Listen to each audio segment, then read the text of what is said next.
जय एकादशी व्रत कथा। महाधनुर्धारी अर्जुन बोले, हे प्रभु, अब आप कृपा कर मुझे माघ माह के शुक्ल पक्ष की एकादशी के विषय में भी विस्तार सहित बताइए। शुक्ल पक्ष की एकादशी में किस देवता की पूजा अर्चना करनी चाहिए? इस एकादशी के व्रत की क्या कथा है? उसके करने से क्या फल मिलता है? श्री कृष्ण भगवान बोले, हे पार्थ, माघ मास के शुक्ल पक्ष की एकादशी को जय एकादशी कहते हैं। इस एकादशी के व्रत से मनुष्य भूत प्रेत पिशाच आदि की होने से छूट जाता है। अतः इस एकादशी की व्रत को विधि पूर्वक करना चाहिए। अब मैं तुम्हें जय एकादशी के व्रत की महिमा सुनाता हूँ, ध्यान पूर्वक सुनो। एक समय देवराज इंद्र नंदन वन में विहार कर रहे थे। चारों ओर उत्सव का माहौल था। गांधर्व गायन कर रहे थे। गंधर्व कन्याएं नृत्य प्रस्तुत कर रही थी। वही पुष्पवती नामक गंधर्व कन्या ने माल्यवान नामक गंधर्व को देखा और उस पर मोहित होकर अपने हाव भाव से उसे रिझाने का प्रयास करने लगी। माल्यवान भी उस पर मोहित होकर अपने गायन का सुरताल भूल गया। इससे संगीत का लय टूट गई और संगीत का सारा आनंद बिगड़ गया। सभा में उपस्थित देवों को यह बहुत बुरा लगा। यह देखकर देवराज इंद्र भी कुपित हो गए। संगीत का एक पवित्र साधना है। इस साधना को भ्रष्ट करना अपराध है। अतः इंद्र क्रोधित हो उठे और उन्होंने पुष्पवती तथा माल्यवान को शाप दे दिया। संगीत की साधना को अपवित्र करने वाले माल्यवान और पुष्पवती, तुमने देवी सरस्वती का अपमान किया है। अतः अब तुम्हें मृत्यु लोक में जाना होगा। गुरुजनों की सभा में असंयम और लज्जाजनक प्रदर्शन करके तुमने गुरुजनों का भी अपमान किया है। इसलिए इंद्रलोक के निवास के बदले अब तुम अधम पिशाच असंयमी का सा जीवन बिताओगे। इंद्र का शाप सुनकर वे अत्यंत दुखी हुए और हिमालय पर पिशाच बनकर दुख पूर्वक जीवन व्यतीत करने लगे। उन्हें गंध, रस, स्पर्श आदि का कुछ ज्ञान नहीं था। वही उन्हें असहनीय दुख सहने पड़ रहे थे। रात दिन में उन्हें एक क्षण भी निद्रा नहीं आती थी।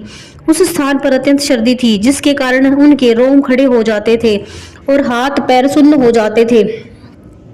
दांत किटकिटाने लगते थे। एक दिन पिशाच ने अपनी स्त्री से कहा, न मालूम हमने पिछले जन्म में कौन से पाप किए हैं जिससे हमें इतना दुखदाई है पिशाच योनि प्राप्त हुई है। पिशाच योनि से नरक के दुख सहना उत्तम है। इस प्रकार अनेक विचारों के करते हुए वे अपने दिन व्यतीत करने लगे।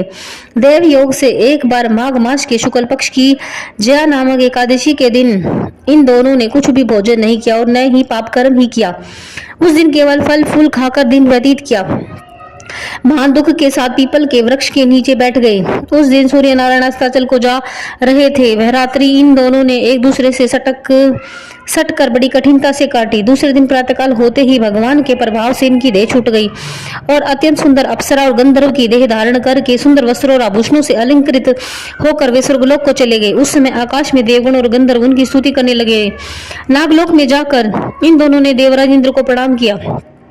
इंद्र को भी उन्हें उनके रूप में देखकर महान आश्चर्य हुआ और उन्होंने पूछा, तुम्हें पिशाच योनि में किस प्रकार मुक्ति मिली? उसका पूरा वृतांत मुझसे कहो। इस पर माल्यवान बोला, हे देवेंद्र, भगवान विष्णु के प्रभाव तथा जय एकादशी के व्रत के पुण्य से हमारी पिशाच योनि छूटी है। इंद्र बोले, हे माल्यवान, एकादशी के व्रत करने से तुम लोग पिशाच की देह को छोड़कर पवित्र हो गए हो। इसलिए हम लोगों के भी वंदनीय हो गए हो, क्योंकि शिव और विष्णु भक्त हम लोगों के वंदना करने योग्य है। अतः आप दोनों धन्य हैं। अब आप आनंद के साथ विहार करो। हे कुंती पुत्र, इस जय एकादशी का व्रत करने से कुयोनि से मुक्ति मिल जाती है। जिसने भी इस एकादशी के व्रत को कर लिया है उसने मानो सब तप यज्ञ दान कर लिए हैं। जो मनुष्य भक्तिपूर्वक जय एकादशी का व्रत करते हैं वे सहस्त्र वर्ष तक स्वर्ग में निवास करते हैं। संगीत एक साधना है, एक विद्या है। इसमें पवित्रता आवश्यक है।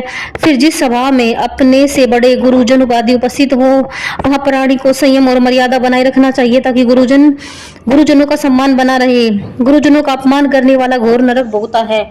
बोलो श्री कृष्णचंद्र भगवान की जय।